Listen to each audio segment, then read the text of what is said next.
तुम धन्य हो कर्णी कर्णन, अरे समर्पित मन ने, तुम्हारी भक्ति ने कर दिया। इसीलिए तुम्हारी भक्ति, तुम्हारा विश्वास, प्रेम, समर्पण धन्य है कर्णी कर्णन। तुम धन्य हो, तुम धन्य हो।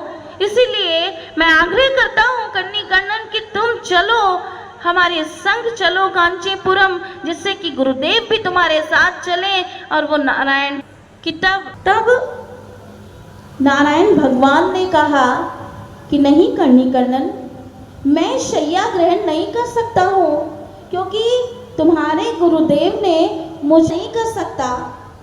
और जब भक्ति सार जी ने यह सुना, उन्होंने अपने नेत्रों को खोला और वे मुस्कुराए। उन्होंने मुस्कुराते हुए नारायण भगवान से कहा, अपने उस दिव्य ध्यान में मग्न हो जाओ। तुम शैया बिछा सकते हो और आसन ग्रहण कर सकते हो नारायण।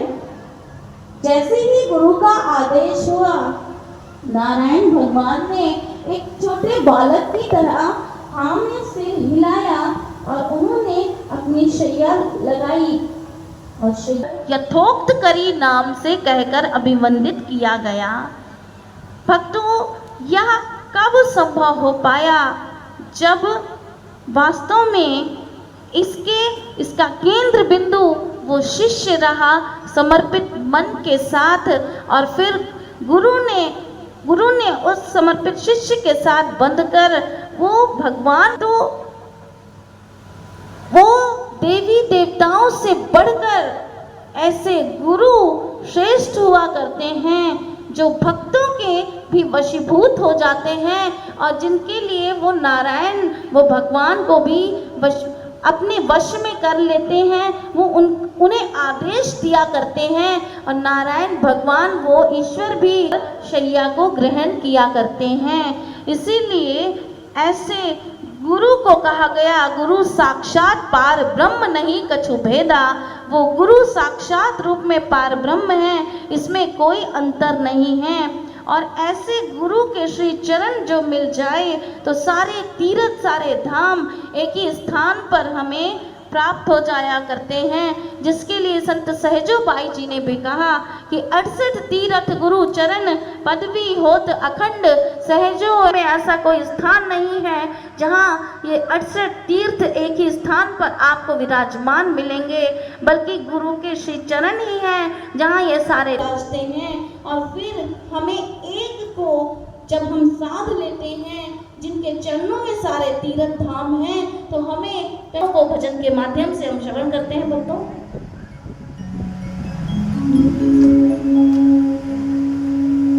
तस्मै नमः, तस्मै श्री गुरवे नमः, तस्मै श्री गुरवे नमः।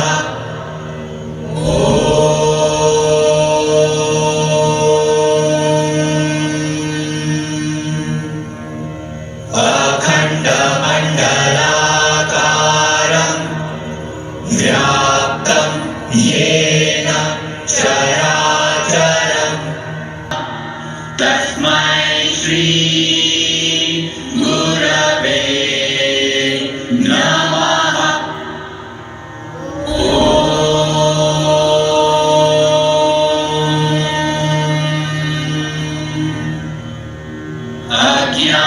अज्ञानतिमिरा चक्षुरुन्मीलितं येन तस्मै श्री गुरवे नमः, तस्मै श्री गुरवे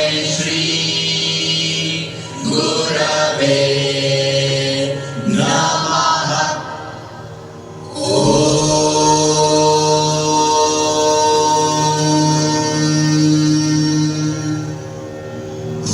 भूर्भुवः स्वः तत्सवितुर्वरेण्यं भर्गो देवस्य धीमहि धियो जो नः प्रचोदयात्।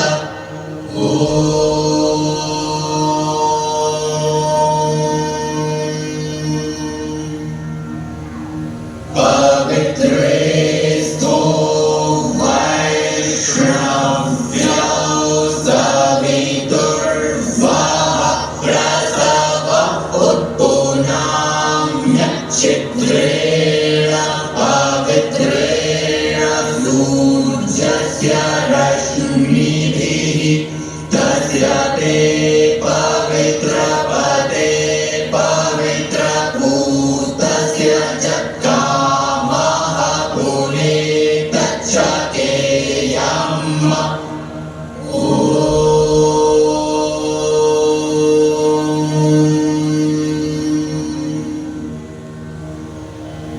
चारुचन्द्रान परशुमृगवराभीतिहस्तं प्रसन्नं पद्मासीनं समन्तास्तुतममरगणैर्व्याघ्रकृतिं वसानं विश्वाद्यं विश्ववन्द्यं निखिलभयहरं पञ्चवक्त्रं त्रिनेत्रम्।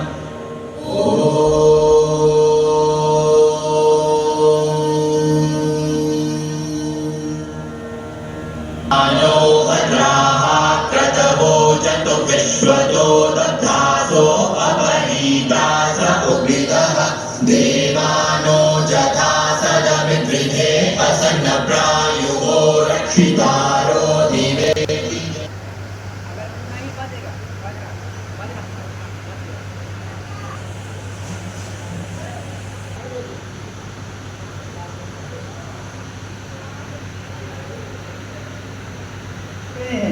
आपने जहां छोड़ा था वही है, आप कब आएंगे? जी हम तो है यही, जहां छोड़ा था वही है। महाराज जी ने कहा यही तो गलती है तुम्हारी, तुम्हें जहां छोड़ा वही वही हो, जबकि तुम्हें मुझे पाने के लिए अपने अंदर में कशिश विरहा ये तुम्हारे अंदर में पैदा होना चाहिए और मुझ तक पहुंचने के लिए साधना सत्संग सेवा से जुड़े रहना चाहिए। लेकिन जहां तुम थे वहीं का वहीं हो। और उठो, आगे बढ़ो, तभी तुम मुझे प्राप्त कर सकोगे, तभी मेरे लिए कुछ कर पाओगे। इसे गुरुभक्तों, हम सबको गुरुदेव, हम सभी लोग गुरुदेव के इस दिव्य पावन कार्य में अपना अपना आहुति दें और करें। सो आइए, ऐसे भक्तों से आग्रह है, दोनों बोलिए श्री रामचंद्र की जय, सृष्टि उद्धारक सर्वश्री आशुतोष भगवान की जय, साचे दरबार की जय। आया गुरु पूजा त्योहार लगाते हैं, लेकिन जहां पर मोक्ष का जो द्वार खुलना है, आवागमन के चक्कर से हमें मुक्ति जो पाना है, लोग क्या प्रत्येक रोज ये स्वयं के ऊपर काम करते, निरीक्षण करते हैं कि आज दिन भर में हमने कितना शुभ कार्य किया, कितना अशुभ कार्य किया।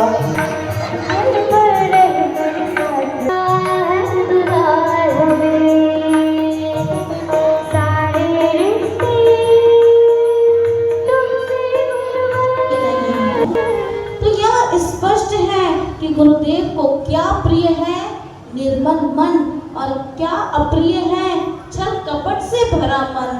तो क्यों ना हम अपने मन को निर्मल पावन करें, पुनीत करें। और वह मन निर्मल पावन क्या बाहर पूजा कर लेने मात्र से क्या पावन हो जाता है? गंगा जल इत्र के द्वारा हम पूजन करते हैं, दही के द्वारा पूजन करते हैं गुरुदेव का, और कितने प्रकार से हम पूजन करते हैं। वो सारी सामग्री बता रही है कि वो किसका प्रतीक है, जिसके द्वारा हम गुरु का पूजन जब वास्तव में करेंगे तो हमारा बाहर से ही पूजा मनाना सार्थक नहीं होगा भक्तों, बल्कि आंतरिक पूजन भी हो जाएगा, और तब जाकर हमारी वास्तविक गुरु पूजा होगी।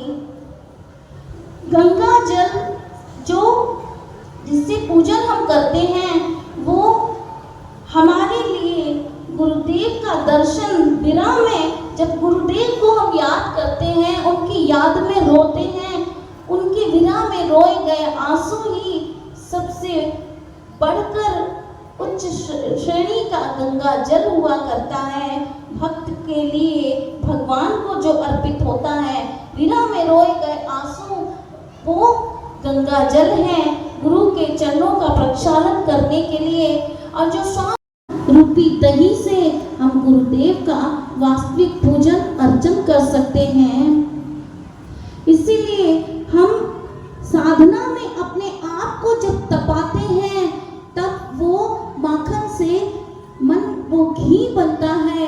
वास्तविक उस तपे हुए घी रूपी मन से हम भक्त करनी कन्नन ने निर्मल मन से समर्पण भाव से गुरुदेव को बांध लिया।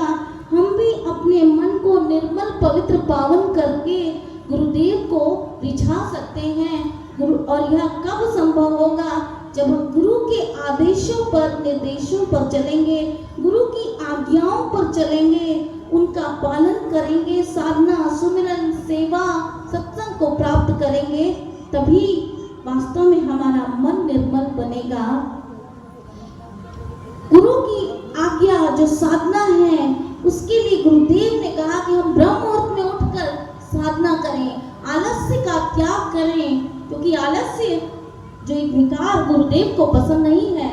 एक बार गुरुदेव दिव्य धाम के ग्राउंड पर सुबह सुबह सैर करने के लिए निकले और फिर एक जगह पर उन्होंने देखा, कक्ष में जाकर देखा कि एक गुरु भाई लंबी चादर तान कर सुबह के समय सो रहा है।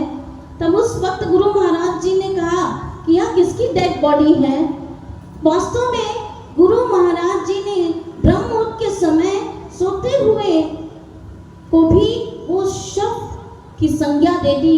इतनी घृणा आलस्य से गुरुदेव को है। तो हम ब्रह्म मुहूर्त में डटकर साधना सुमिरन का अभ्यास करते हैं तो वास्तव में गुरुदेव की प्रशंसा के पात्र बनते हैं, गुरुदेव के आशीर्वाद को पाते हैं। इसलिए डटकर साधना सुमिरन हमें करना होगा, जो हमारे ही कल्याण के लिए है, जन्मों जन्मों के कर्मों को काटने वाली है। और सेवा, गुरु की सेवाओं को हमें प्राप्त करना होगा। गुरु महाराज जी जो सेवा कहते हैं कि वो सेवा कोई छोटी बड़ी नहीं होती, बल्कि सेवा ऐसा मंत्र है जो सबका मन हर लेत। सेवा करके हम घर परिवार के सदस्यों को भी रिझा लेते हैं, तो फिर हम गुरु दरबार में सेवा करके क्या हम गुरु को नहीं रिझा पाएंगे? हम गुरु को अवश्य मना पाएंगे, क्योंकि सेवा करते करते अहम जिसका मर गया, समझ लो वो सूरमा भक्ति शिखर पर चढ़ गया।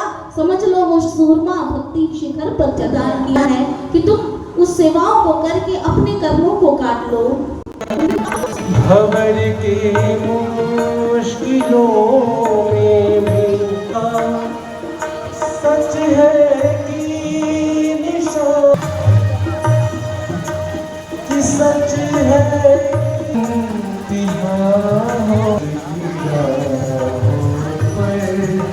चला होगा, भरोसा है अगर दिल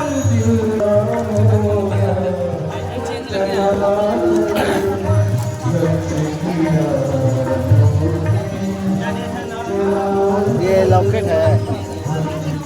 लॉकेट कितना का है? लॉकेट कितना का है? 20 का। 20 का।